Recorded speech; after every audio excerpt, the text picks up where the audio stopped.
Real gross domestic product (GDP) for the Jamaican economy grew by an estimated 12.9% in the April to June 2021 quarter compared with the corresponding quarter of 2020.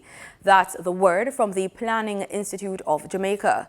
The PIOJ shared the information at a virtual quarterly press brief. We have the details in this report. Director General of the PIOJ, Dr. Wayne Henry, attributed the growth to increased domestic and external demand for local goods and services. Growth during the April to June 2021 period was spurred by 1. Increased domestic and external demand for Jamaica's goods and services, consequent on the relaxation of COVID-19 measures, due mainly to the increased rollout of vaccination efforts globally, and approximately 5 billion doses administered to date. 2. Increased operating hours for businesses, which facilitated higher capacity utilization rates and production levels.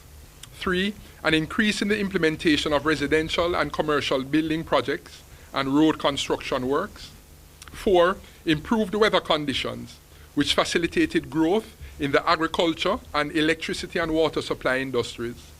5. Higher levels of employment relative to the closure of businesses and layoffs caused by the lockdown in the corresponding quarter of 2020.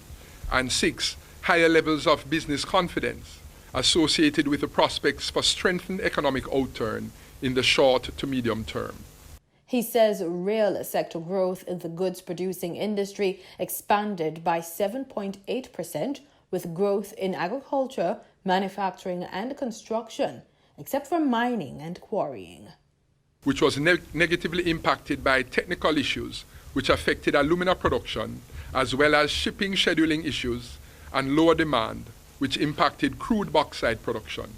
Mr. Henry notes that output for several sectors, including agriculture and fisheries industry, reflected an increase due in part to the recovery of the country's economy since the start of the pandemic. Output for the agriculture, forestry and fishing industry was estimated to have grown by 10.3%. This outturn primarily reflected the impact of improved weather conditions and increased demand associated with the relaxation of measures to contain the COVID-19 pandemic, particularly from related industries such as hotels and restaurants. Growth in industry was driven by other agricultural crops, which grew by 17.6%, reflecting higher production in 8 of the 9 crop groups. This performance was due to a rise in hectares reaped and output per hectare reaped. The most significant increases were recorded for potatoes, up 28.3%, vegetables, up 27.8%, and condiments, up 20.2%. The PIOJ head says for July to September 2021, growth of 4 to 6% is projected, and for fiscal year 2021-2022, the forecast is for growth within the range of 6 to 10%.